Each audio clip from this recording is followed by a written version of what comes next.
ચાલો આજે વાત કરીએ એક એવી જગ્યાની જેણે હજારો છોકરીઓના સપનાઓને સાકાર કર્યા. આ કહાણી છે નીમા ગર્લ્સ આર્ટ્સ કોલેજની, એક એવી સંસ્થા જેણે એક આખા સમુદાયનું ભવિષ્ય જ બદલી નાખ્યું. બસ આ એક વાક્ય જ બધું કહી દેશે કે નીમા કોલેજ શા માટે અસ્તિત્વમાં આવી.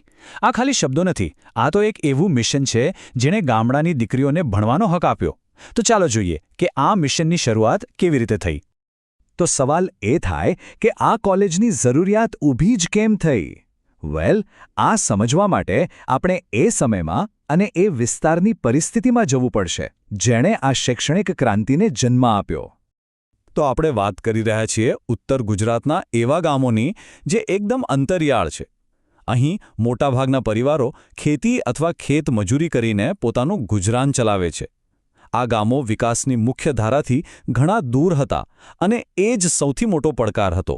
જરા વિચારો, 30 કિલોમીટર, રોજે રોજ આટલું અંતર કાપવું, અને એ પણ માત્ર ભણવા માટે. આ ખાલી કિલોમીટરનું અંતર નહોતું, આ તો સપના અને હકીકત વચ્ચેની એક બહુ જ મોટી દિવાલ હતી જેને ઓળંગવી મોટાભાગની દીકરીઓ માટે લગભગ અશક્ય હતું. આ એક બહુ ગંભીર સવાલ છે. જ્યારે ભણવાની તક જ આટલી દૂર હોય ત્યારે શું થાય? મોટાભાગના કિસ્સાઓમાં તો સપનાઓ શરૂ થતાં પહેલાં જ પૂરા થઈ જાય છે. પણ અહીં કંઈક અલગ થવાનું હતું. આ અંધકારમાં આશાનું એક નવું કિરણ ઉગવાનું હતું. તો આટલા મોટા પડકારનો જવાબ શું હતો? જવાબ હતો એક સપનું, એક એવી કોલેજ બનાવવાનું સપનું જે શિક્ષણને દીકરીઓના ઘર સુધી લઈ આવે. અને આ સપનું સાકાર થયું 1997માં, જ્યારે ગોઝારિયામાં આ કોલેજની સ્થાપના થઈ. સફર અહીં અટકી નહીં. 2011 આવતા સુધીમાં તો કોલેજની નેક તરફથી બી ગ્રેડ પણ મળી ગયો. અને આજે તો આ કોલેજ આખા વિસ્તાર માટે ઉચ્ચ શિક્ષણનું એક સીમાચિહ્ન બની ગયું છે. હવે કોઈ પણ સંસ્થાનો આત્મા એનું મિશન હોય છે, બરાબર ને? તો આ કોલેજનો હેતુ માત્ર ડિગ્રી આપવાનો નહોતો. અસલી મકસદ તો એ હતો કે દરેક વિદ્યાર્થીનીની અંદર જે છુપાયેલી ટેલેન્ટ છે, જે સુષુપ્ત શક્તિઓ છે, તેને બહાર લાવી, જેથી તેઓ પોતાની જવાબદારી સમજી શકે અને આત્મનિર્ભર બની શકે. ઓકે, તો મિશન તો બહુ મોટું છે, પણ તેને પૂરું કરવા માટે કોલેજ શું સુવિધાઓ આપે છે? ચાલો કોલેજની અંદર એક નજર કરીએ.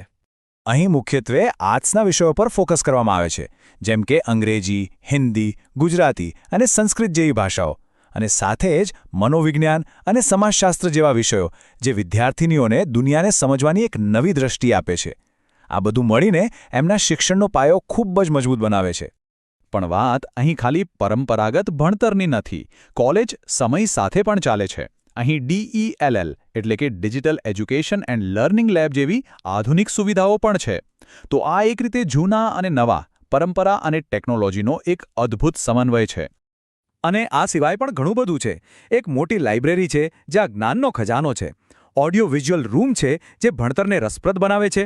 ભવિષ્ય માટે તૈયાર કરવા માટે કરિયર અને કાઉન્સેલિંગ સેલ પણ છે. અને હા, તન અને મનને સ્વસ્થ રાખવા માટે એક મોટું રમતગમતનું મેદાન પણ. ટૂંકમાં અહીં વિદ્યાર્થીનીઓના સર્વાંગી વિકાસ માટેનું બધું જ છે. આપણે જાણીએ છીએ કે સાચું શિક્ષણ માત્ર ક્લાસરૂમ પૂરતું સીમિત નથી હોતું. 4 દિવાલોની બહારની દુનિયા પણ ઘણું શીખવે છે. તો કોલેજ એ દિશામાં શું કરે છે? અહીં વિદ્યાર્થીનીઓને પોતાની અંદર રહેલી કળાઓને નિખારવા માટે પૂરતું પ્રોત્સાહન મળે છે. પછી ભલે એ રમતગમતની સ્પર્ધા હોય, ચિત્રકામ હોય, લેખન કૌશલ્ય હોય કે પછી વક્તૃત્વ સ્પર્ધા, આ બધી પ્રવૃત્તિઓ તેમનામાં એક નવો જ આત્મવિશ્વાસ ભરી દે છે. અને વાત ખાલી વ્યક્તિગત વિકાસની નથી. કોલેજ સામાજિક જવાબદારીને પણ એટલી જ ગંભીરતાથી લે છે. અહીં એક ખૂબ જ સક્રિય NSS યુનિટ છે.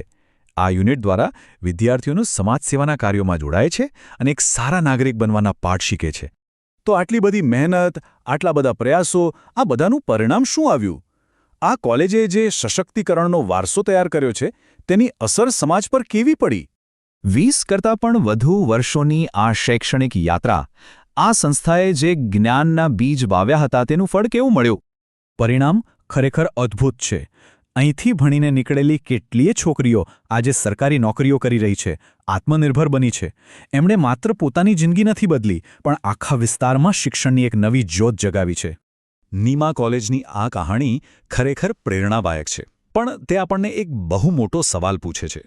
વિચારો, આપણા દેશમાં આજે પણ આવા કેટલાય સમુદાયો હશે, કેટલાય ગામડા હશે, જ્યાં દીકરીઓ પોતાની નિમા કોલેજની રાહ જોઈ રહી છે. આ માત્ર એક કોલેજની વાત નથી. આ એ શક્તિની વાત છે જે શિક્ષણ દ્વારા આખા સમાજને બદલી શકે છે.